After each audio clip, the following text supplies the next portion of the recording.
भक्तों नमस्कार। बोल सियावर रामचंद्र महाराज की जय। हमारा आज का जो एपिसोड है वो रावण और हनुमान बाबा की मुलाकात का है और उनके दरबार में जाकर रावण की क्या मुलाकात, कैसी हनुमान जी से मुलाकात होती है और क्या बातचीत होती है, आज हम इसका जिक्र करेंगे। चलिए।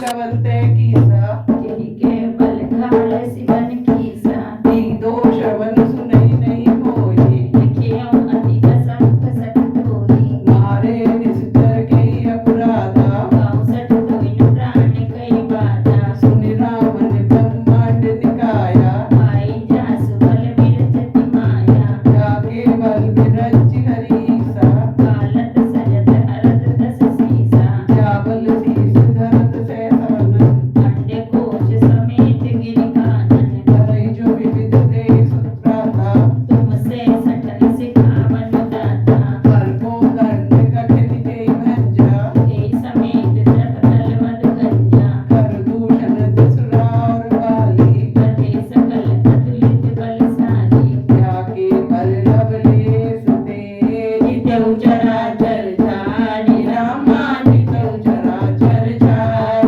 सुदूत में जागरी हरियाणों के नाम सियावर राम जय जय राम मेरे प्रभु राम जय जय राम जानऊ मैं तुम्हारी प्रभुताई सहस बाहु सन भरी लुटाई समर बाल सन करि जस पावा सुनि कपि वचन बिहसि विहरावा आए फल प्रभु लागी भूखा कपि सुभाग ते तोरऊ रूपा सबके देह पर प्रिय स्वामी मारे मोहि कुमारक गामी जिन मोहि मारा के मैं मारे ते पर माधु तने तुम्हारे मोहे न कछुआ दे कैलाज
दरबार में हनुमान जी पहुंचते हैं तो रावण अट्टहास करके बड़ी तेज उनको देखकर हंसता है, लेकिन फिर उसे याद आता है कि इसी वानर ने मेरे पुत्र का वध किया है।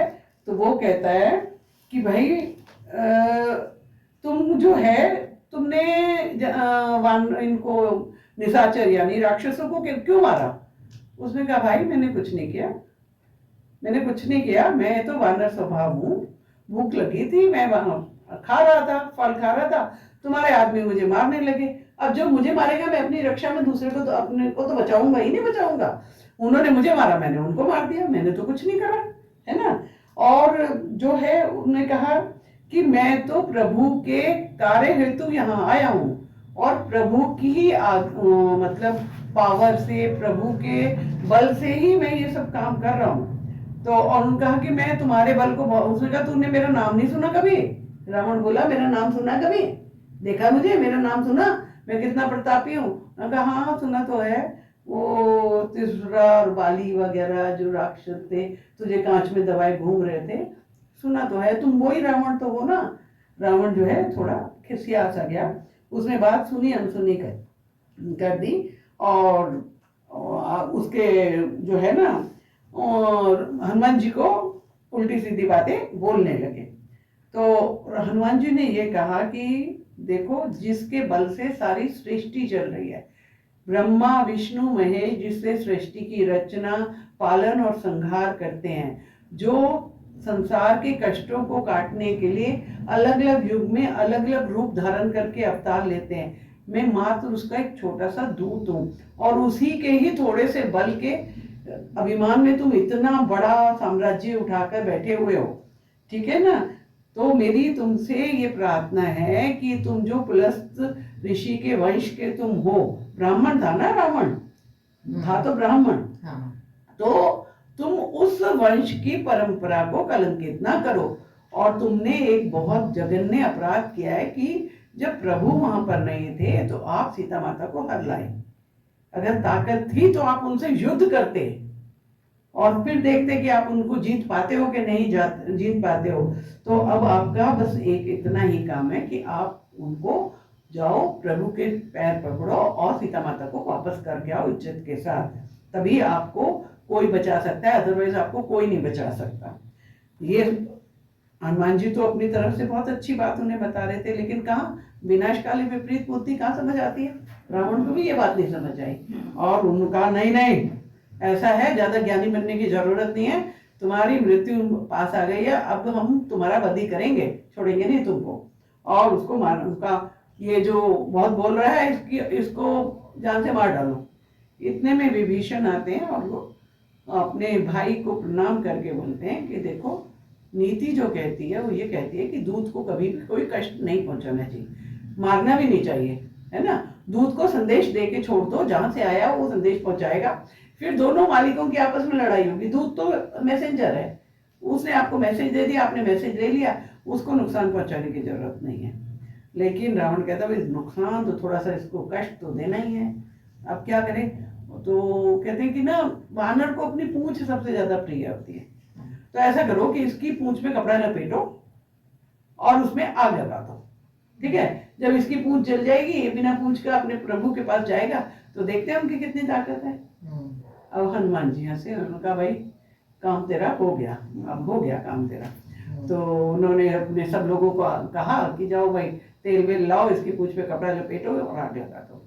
हनुमान जी ने विशाल रूप कर लिया, जितना विशाल कर सकते थे, और नगरवासी आ रहे हैं, ढोल बजा रहे हैं, तालियां बजा रहे हैं, लात मार रहे हैं, घूंसे मार रहे हैं, और उनकी पूंछ पे कपड़ा लपेटे जा रहे हैं, तेल डाले जा रहे हैं, तर किए जा रहे हैं उसको।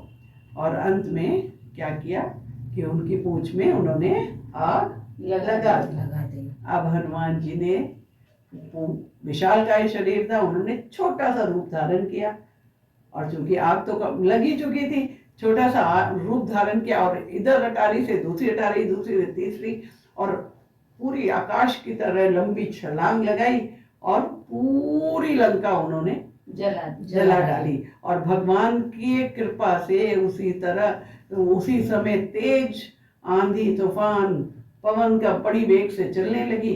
और पवन पुत्र तो हनुमान जी हैं, पवन तो अपने पुत्र का साथ देंगे ही देंगे। और पूरी लंका उन्होंने मिनट में तहस नहस कर डाली।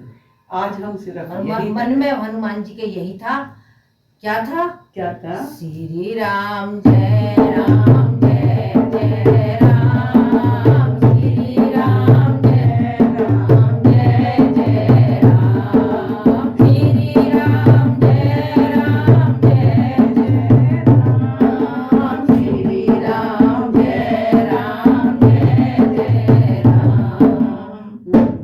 आज का हमारा प्रसंग यही समाप्त होता है। अब हम अगले प्रसंग में हनुमान जी ने रावण को क्या क्या संदेश दिया और प्रभु के पास कैसे पहुंचे, वहां से आगे चलेंगे।